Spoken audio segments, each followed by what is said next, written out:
Bwana Yesu asifiwe. Shalom sana watumishi wa Mungu. Kabla sijaendelea, mimi kwa majina yangu ni mtumishi wa Mungu, naitwa Dr. Amani. Nimeokoka na Yesu Kristo ni Bwana na Mwokozi wa maisha yangu. Na kabla sijaendelea sana, ningependa nifungue kipindi hichi kwa maombi mafupi. Baba, katika jina la Yesu Kristo aliye hai, ninakushukuru kwa sababu ya majira, na kushukuru kwa sababu ya siku, na kushukuru kwa sababu ya huu mwaka. Ninasema pia asante kwa sababu ya mtu mmoja ambaye ananitazama na kunisikiliza mahali hapa, nikiamini ya kwamba Bwana unakwenda kutufundisha na unakwenda kututoa katika hali ambayo haikutufaa sisi kuwa katika hiyo hali. Katika jina la Yesu Kristo aliye hai, Baba, nimeomba nikiamini kipindi hichi utakuwa mwanzo tena utakuwa mwisho. Katika jina lako takatifu nimeomba na kuamini. Amen. Shalom sana, niwasalimie watumishi wa Mungu tena kwa sauti kubwa. Leo hii nataka nishare ujumbe mimi na wewe ambao utatusaidia na utatutoa sehemu fulani na kutupeleka ngambo nyingine. Leo hii nataka tujifunze maombi ya toba yenye nguvu ya kuleta majibu ya haraka. Somo letu, maombi ya toba yenye kuleta majibu ya haraka. Kwanza, before hatujafanya maombi ya toba, inatakiwa ujue nini maana ya toba. Toba ni msamaha. Toba ni kugeuka. Shalom sana. Toba ni kugeuka. Tafsiri ni kwamba kwa nini nimeleta hili topic au hili somo mbele yenu, ni kwamba maisha ya toba ndiyo maisha pekee ambayo yatamsaidia muamini yeyote afanikiwe katika Kristo Yesu. Maisha ya toba ndiyo maisha pekee ambayo yana uwezo mkubwa wa kukusaidia wewe chochote utakachokifanya ufanikiwe kwa asilimia nyingi sana. Na kwa nini tujifunze umuhimu wa maombi ya toba? Ni kwa sababu asilimia zaidi ya 75 wengi wetu ambao hatujibiwi maombi, wengi wetu ambao hatufanikiwi, kikwazo kikubwa imekuwa ni dhambi zetu wenyewe ama maovu ya wazazi wetu. Maovu ya wazazi wetu. Maombolezo 5:7 neno la Mungu linasema, baba zetu walitenda dhambi na hata sasa hawako, nasi tumeyachukua maovu yao.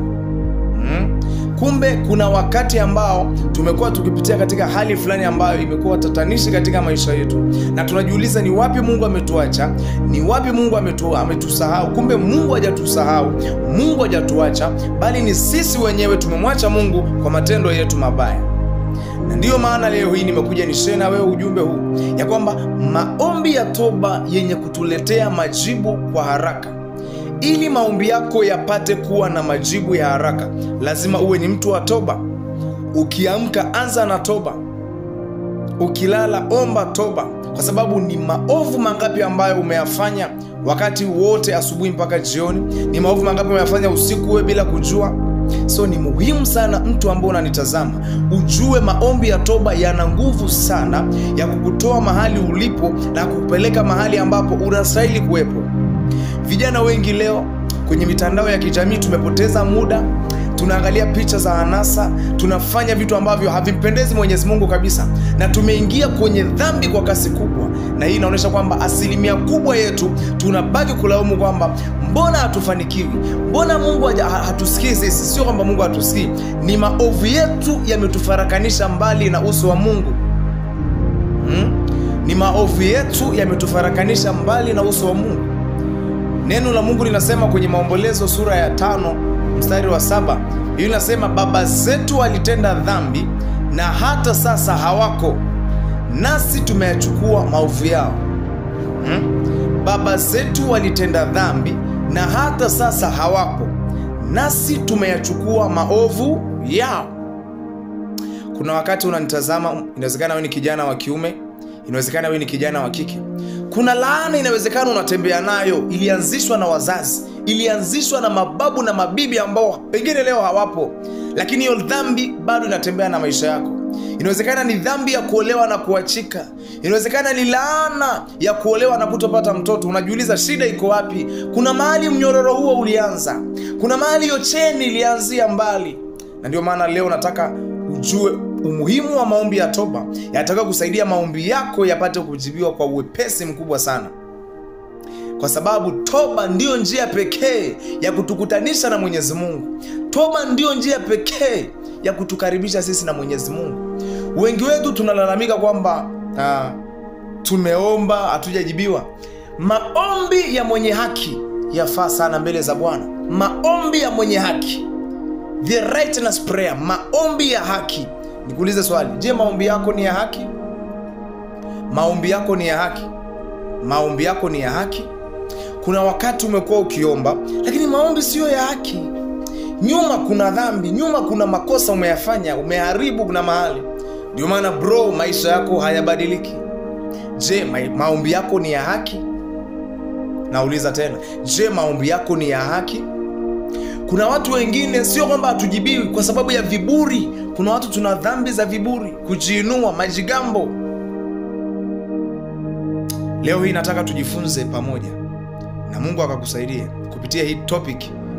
Umuhimu wa maombi ya toba yatakuwa kusaidia wewe maombi yako yajibiwe mapema sana. Namba 1, lazima utubu dhambi zako. Ili maombi yako yapate kuwa na mpenyo, lazima uwe umetubu dhambi zako zote. Na kwenye dhambi ni zote unazozijua na ambazo hauzijui. Kuna mtu anakuambia mimi sijatenda dhambi. Kuna mtu anakuambia mimi sio mzinzi. Kuna mtu anakuambia mimi sio mlevi. Unajua hata kuacha ibada pia ni dhambi. Ni mara ngapi umeshinda ibada wewe kwa ajili ya kwenda kuangalia mpira? Ni mara ngapi umeshinda ibada kwa ajili ya kwenda kufanya vitu ambavyo havikumpendeza Mwenyezi Mungu? Na yenyewe hiyo ni dhambi. Kwa sababu Biblia inasemaje, ikumbuke siku ya Bwana Mungu wako na uitakase. Wewe uliisahau. Haukuikumbuka siku ya Bwana, ulikumbuka matukio ya kidunia ukasahau ibada. Shalom. Ulisahau ibada. Ulisahau kumwabudu Mungu. Ulisahau kumrudishia Bwana sifa na utukufu. Bwana Yesu atusaidie sana. Bwana Yesu atusaidie sana. Maombi ya toba yana nguvu kubwa sana. Siku moja wakati nilikuwa live kwenye mtandao wa TikTok, kuna kijana mmoja alinitumia, nilikuwa natangaza namba zangu. Na kwa wewe pia ambaye unatamani ushare huu ujumbe pamoja na mimi, ubarikiwe zaidi, kwa namba za WhatsApp utaweka tu alama ya kujumlisha 255 7 89 44 02 49 mwisho. Huyu kijana alinigusa moyo wangu. Alinifanya nipate pia kiu ya kuhubiria vijana wengine. Aliniambia, mtumishi, mimi ni mwimbaji wa nyimbo za Injili, lakini nateswa na roho ya masturbation, yani kufanya punyeto. Guys, na ananiambia before, kwanzia alikuwa O level advance, alikuwa ni mwana maombi mzuri, lakini immediately baada ya kuingia kwenye mitandao ya kijamii akawa influenced, akashawishika na mitandao na akajikuta mwenyewe bila kupenda. Na nakwambia baada ya kufanya hicho kitendo anajuta, anaanza kulaumu, kwa nini nimefanya? Mbona ni jambo ambalo halina maana? Mbona ni jambo ambalo halina faida? Lakini tayari ameshafanya na Mungu amemwacha. Na nakwambia kabisa ile roho, ile kiu ya kuwa na maombi, ile kiu ya kupenda maombi ikamtoka kabisa. Nikamwambia, usiogope brother, Mungu yuko upande wako. Mungu atakuponya. Mungu atakusaidia.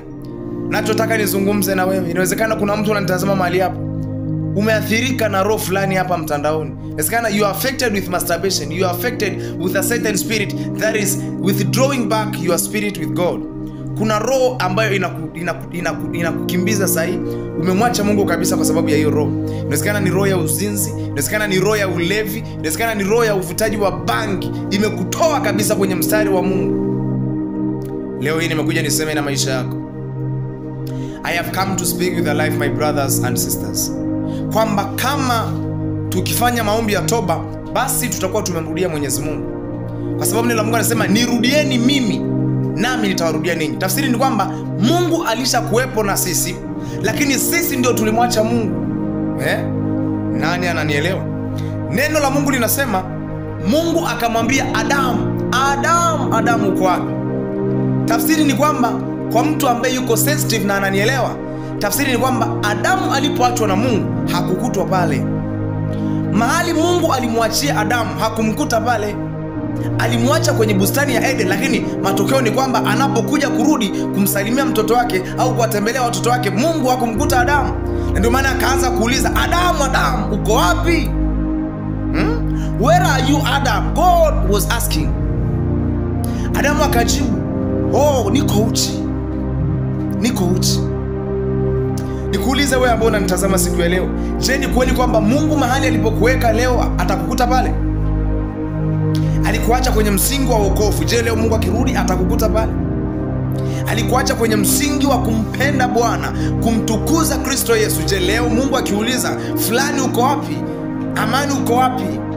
Petro uko wapi? Paulo uko wapi? Grace uko wapi? Je, swali lako litajibuje? Utakuwa pale au utakuwa kama Adamu kwamba utamwambia Mungu niko uchi, au siko mahali uliponiacha Bwana?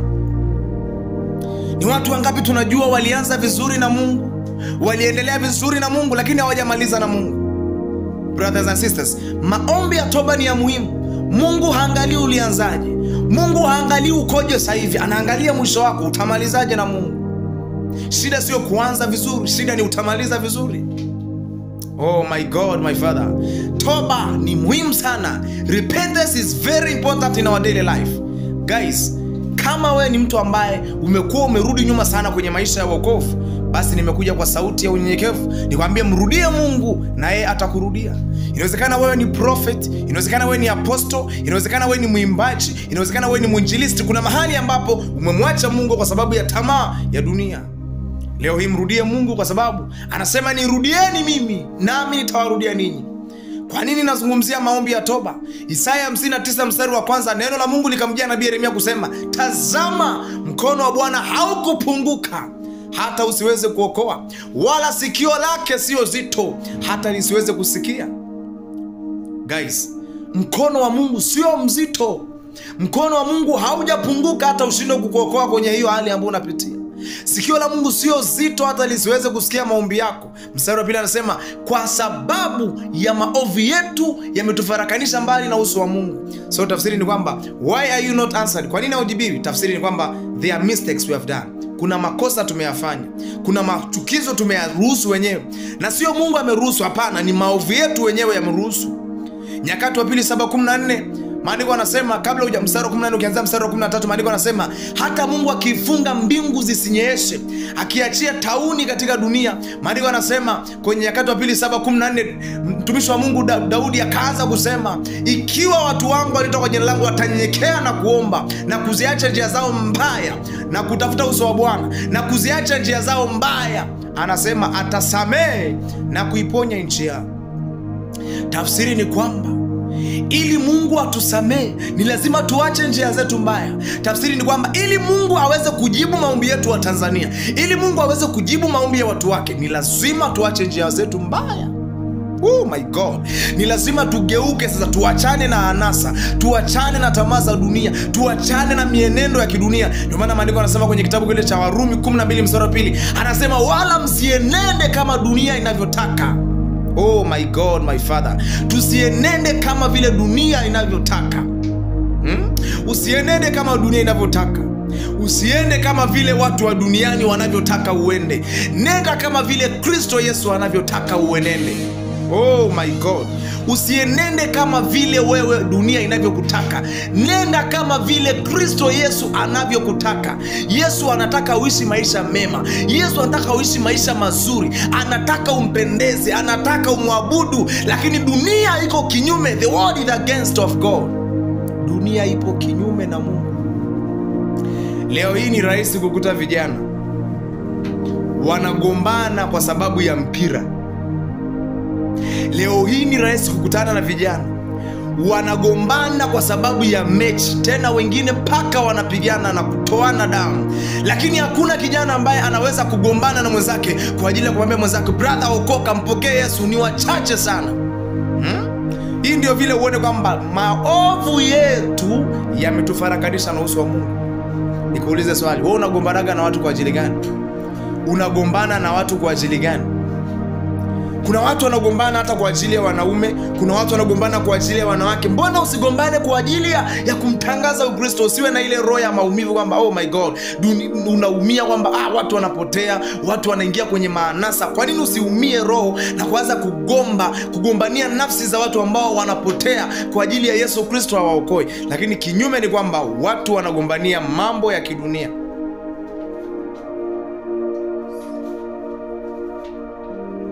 Oh my God. Mungu akusaidie utoke mahali ulipo, maana sio mahali Mungu alikuweka. Ndio maana Mungu akamuita Adam. Where are you, Adam? Where are you, Adam? And I'm talking to you, my brother and sister. Where are you? Are you still in the location that God have left you? Are you still in the opportunity that God have given to you? Are you still there? Or you are not there? Uko pale Mungu alipokuweka. Kuna watu Mungu aliwapa roho za maombi. Kuna watu Mungu aliwapa grace ya kuombea watu. Kuna watu Mungu aliwapa neema ya kuwashawishi wengine waokoke. Lakini angalia leo, haupo tena hapo. You are not there again.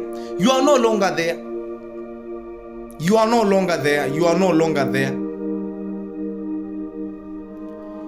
Maombi ya toba ni ya muhimu sana. Oh my God. Nikikumbuka vile ambavyo hata tumetoka huko nyuma, kuna watu tumesoma nao. Ukiwaambia habari za Yesu wanakuona ni mshamba. Ukiwaambia habari za Mungu wanakuona kama brother you are lost, wanakuona umepotea kabisa. Lakini nikwambia ukweli, wewe ambaye unashabikia dunia ndio umepotea. Kwa nini nasema ni kweli sisi tupo duniani, lakini bado Yesu anaamini kwamba kuna watakatifu ambao wapo duniani. Watu ambao wana uchungu kwa ajili ya Injili, watu ambao wana uchungu kwa ajili ya maisha ya watu. Simgombezi mtu anayetenda dhambi, sikukemei wewe unayetenda dhambi, ila nakufundisha utoke kwenye maisha ya dhambi, kwa sababu Yesu hafurahishwi na hiyo kitu. Mungu hapendezwi na hiyo unachokifanya. Angalia, most of the time you are spending most of your time in the social medias to do what? Most of your time in the social medias, what are you doing? Are you preaching gospel? Are you saving people's souls? Or you are destroying people's souls? Are you saving people or you are destroying their souls? Most of the time you spend on TikTok, Facebook, YouTube, Instagram, and other social networks, are you saving people's souls or are you destroying them? Are you raising people's souls or you are murdering them at all? Are you saving them? Are you saving them? Are you saving them? Guys, the word of the end. Dunia iko na mwisho. Dunia iko na mwisho. Na utajuaji watu wanathamini vitu vya dunia zaidi ya vitu vya Mungu. Leo hii ukimwambia mtu hata twende kanisani, anakuona kama we ni mshamba. Yaani kiasi kwamba watu wamezidiwa na tamaa ya dunia kuliko tamaa ya kumpenda Kristo. Inawezekana naongea na wewe na una uchungu, unaumia. Kuna mahali ambapo ulikuwepo lakini sasa hivi haupo. Huyu mtu nilikamwambia siku moja kwamba hii roho ilikuanzaje? Akamwambia mtumishi, sijui. From nowhere I find myself I have done masturbation. I asked my brother why? Anaambia I don't love it but I find myself I've done. Inawezekana na wewe kuna mtu ananiangalia mahali hapa, kuna dhambi upendi kufanya. Na ndio maana ukisoma Warumi 7:15 maandiko yanasema kwa maana lile jambo ambalo silipendi ndilo nalilolitenda, lakini lile ambalo silipendi nalitenda, na lile ambalo ninalitenda silipendi lile ambalo nalitenda. Yani kuna kitu unapenda lakini haukifanyi kile, lakini lile ambalo haulipendi ndilo unalolitenda. Yani haupendi kunywa pombe lakini umejikuta umeshakunywa. Haupendi uongo lakini unajikuta umeshadanganya. Haupendi kushuhudia uongo lakini from nowhere unajikuta umeshaongea. Umeongea. From nowhere you find yourself saying leo sitakunywa pombe, but from nowhere unajikuta nilisha kunywa. Mungu nisamee. Why?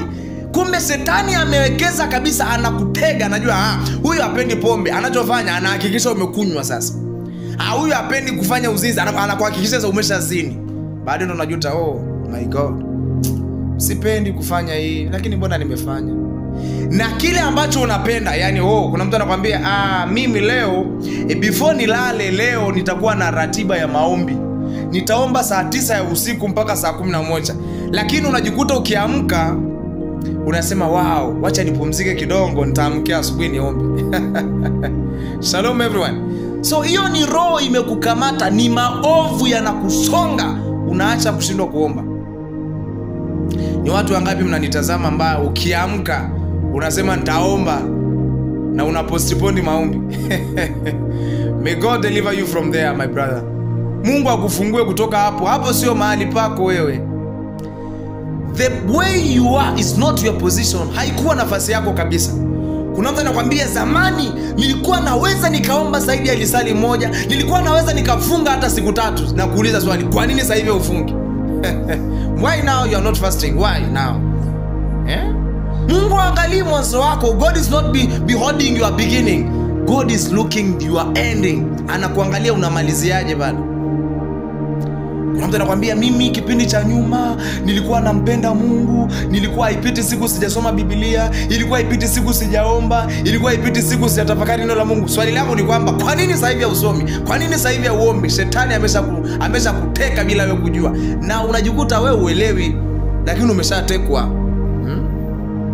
Na shetani amewateka wengi kwenye hii kitu. Amewateka sana wengi. Wengi wameshatekwa. Most of them were already ambushed. No matter who are you, maombi ya toba ndiyo pekee yana uwezo wa kukuunganisha na Mwenyezi Mungu. Only repentance. Only repentance. Nisikilize mpaka mwisho. Toba pekee ndiyo itakayo kufanya ufanikiwe. Kuna watu wengi ni wana maombi wazuri. Kuna watu wengi wananena kwa lugha vizuri. Kuna watu wengi wanajua kuimba vizuri. But repentance is the key for prosperity. I always say, holiness is directly proportional to success. Utakatifu unaendana ama unalandana na mafanikio. Kama ukiwa ni mtu mzuri, unaimba vizuri, unaomba vizuri, kama maisha yako ni ya dhambi, mafanikio utabaki kusikiliza kwa radio, mafanikio utabaki kusikiliza wengine kwa ma-TV. Lakini kama hautaishia kuwa mtu wa maombi ya toba, utabaki kulalamika kwamba Mungu ameniacha. Sio Mungu amekuacha, wewe ndio ulimwacha Mungu. Mungu hajawahi tuacha, ni sisi tumemwacha kwa dhambi zetu wenyewe. Na ndio maana nasema nirudieni mimi. Tafsiri nirudie, manake alisha kuwepo na wewe ndio umemwacha. Yaani ukimsikia mtu anakuambia nataka turudiane, ina maana mlishaachana, mlikuaga lakini mliachana. Sasa Mungu anatutaka sisi ndio tumrudie yeye, maana yeye alishakuwa na sisi, lakini sisi tumemwacha. Kuna mtu anajiuliza, sasa mimi nimemwachaje Mungu? Haya, unakunywa pombe, wewe ni muongo, unashuhudia watu uongo, umevunja ndoa za watu. Si umemwacha Mungu hapo? Unafikiri Mungu yuko na wewe? Ameshakuacha. Mungu amekuacha. Na sababu ya Mungu kukuacha ni dhambi. Biblia inasema kwa sababu ya maovu yetu wenyewe tumefarakanishwa mbali na uso wa Mungu. Kumbe Mungu ni pendo. God is love. Anatupenda. Mungu anatupenda. Anatupenda sote. Lakini maovu yetu jameni yametutenga naye. Maovu yetu yametutenga naye. Always I love to this song. Kwamba Mungu amejawa na rehema. Haijalishi umefanya dhambi gani. Mimi naamini haijalishi umefanya dhambi gani. God is full of mercy. Umejawa na rehema na neema tele.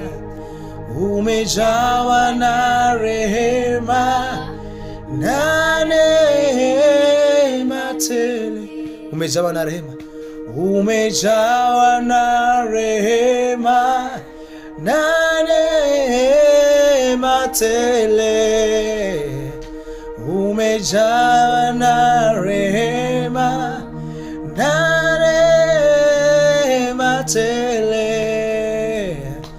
Umejawa na rehema na neema tele. My brothers, Mungu ni wa rehema. Na Mungu kweli amejawa na rehema tele. Wewe usiangalie sasa kwamba kuna mtu anakuambia mimi sijui kama Mungu atanisamehe. Kuna mtu anakuambia sijui kama Mungu atanipokea. Mungu atakupokea. God is full of mercy. Atakusamehe. What to do? Tubu dhambi zako leo. Tubu tu dhambi zako. Na usifiche hiyo dhambi, wewe tubu kwa sababu Mungu si anajua. Yesu anaona zaidi ya vile watumishi wanaona. Kuna wakati unafanya dhambi ukijidai kwamba mtumishi wangu hajaniona, wazee wa kanisa hawajaniona. Ni kweli hawajakuona, lakini macho ya Mungu yalikuona. So cha kufanya leo, mrudie tu Mungu kwa maombi haya ya toba. Na anataka tuombe pamoja leo na Mungu wa mbinguni akakufungue na akakuponye kabisa, mtu wa Mungu. Kama kuna mtu anayeomba, yupo Mungu ambaye anajibu. Nataka sasa, hata kama uko nyumbani kwako, hata kama upo kwenye gari, hata kama popote tu ulipo na unanisikiliza, hata kama uko darasani, wewe ni mwanachuo, popote tu ulipo wewe unaponisikiliza, unaweza sasa kuungana na mimi mtumishi wa Mungu kwa dakika hizi 3. Unaweza ukapiga magoti mahali ulipo sasa na ukamwambia, Baba, naomba unisamehe. Baba, katika jina la Yesu Kristo aliye hai, neno lako linasema kwenye kile kitabu cha waraka wa kwanza wa Yohana, ile sura ya 1 na ule mstari wa 7 na kuendelea mpaka wa 10. Biblia inasema ya kwamba, na tukisema ya kwamba hatuna dhambi, twajidanganya wenyewe, wala ile kweli ya Mungu haimo ndani yetu. Bwana Yesu, nimetambua na nimegundua ya kwamba sisi ni watenda dhambi, ya kwamba sisi ni waovu, wala hakuna aliyekamilika miongoni mwetu. Ni kweli kuna wakati ambao sisi wenyewe tulikuacha wewe. Kuna wakati Bwana tulikuwa tumeipenda dunia kuliko wewe. Kuna wakati Bwana tuliacha kukutafakari wewe, tukatafakari ya ulimwengu. Lakini leo Bwana Yesu, ninaomba toba kwa ajili ya mtu mmoja ambaye ananisikiliza. Ninaomba toba kwa ajili ya mtu mmoja ambaye ananitazama siku hii ya leo, nikiamini ya kwamba wewe ndiye Baba wa rehema, nikiamini ya kwamba wewe ndiye Mungu ambaye unaweza kutusamehe. Baba, kuna dhambi hatuwezi kueleza viongozi wetu, kuna dhambi hatuwezi kueleza watumishi wetu, kuna makosa hatuwezi kueleza wazazi wetu, lakini Baba, tumekuja kukusanyika mbele zako na tukisema, Baba wa mbinguni ni wewe, mwingi wa huruma ni wewe, Baba wa rehema ni wewe. Naomba rehema zako juu ya familia zetu, naomba rehema zako juu ya huduma zetu, naomba rehema zako juu ya elimu zetu, ninaomba toba juu ya familia zetu. Tumetoka kwenye familia ambazo hakuna maelewano, tumetoka kwenye familia ambazo hazina amani, tumetoka kwenye familia ambazo ni vita kila siku, lakini Baba, tunaomba toba juu ya familia zetu, tunaomba toba juu ya utumishi wetu, tunaomba rehema Bwana, maana hata maandiko yanasema ya kwamba tupendane kama vile Bwana wewe ulivyotupenda.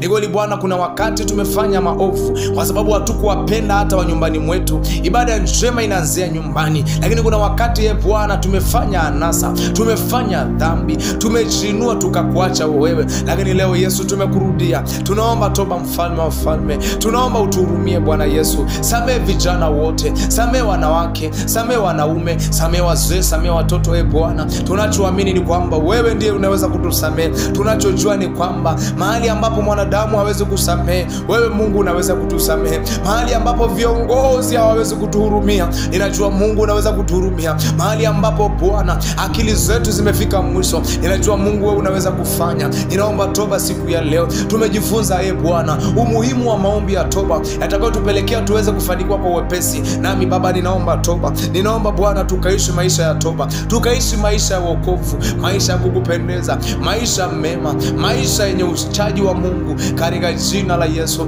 Baba, ninaomba kupitia mtu mmoja ambaye amekuwa akinifuatilia kuanzia mwanzo mpaka hapa mwisho, Baba, naomba ukamfungue, naomba ukamsamehe, naomba ukamfanye upya, naomba ukamfanye upya. Kuna mtu ananitazama mahali hapa, alikuwa mwana maombi mzuri, alikuwa mtumishi mzuri, lakini ghafla amerudi nyuma, ghafla ameingia kwenye anasa, ghafla ameingia kwenye maisha ya dhambi. Baba, naomba leo ukamfungue, naomba leo ukatusamehe, naomba leo ukatuoshe, ijapokuwa dhambi zetu zenye kundu kama damu. Baba, ukatusafishe, ukatuondolee majivuno, ukatuondolee viburi, ukatuondolee roho za kujikweza, tuondolee kiburi Bwana, tuondolee majivuno, tuondolee majivuno, tuondolee majivuno. Maandiko yanasema ya kwamba kwenye kile kitabu cha Yohana ile sura ya 3 mstari wa 30, maandiko yanasema hatuna budi yeye aongezeke sisi tupungue. Wacha Yesu leo kaongezeke. Mungu ongezeka kwenye maisha yetu, ongezeka kwenye huduma zetu, ongezeka kwenye familia zetu. Sisi tupungue Bwana, tupungue kwenye huduma, tupungue kwenye elimu, lakini wewe ukawe ni zaidi, ukaongezeke zaidi,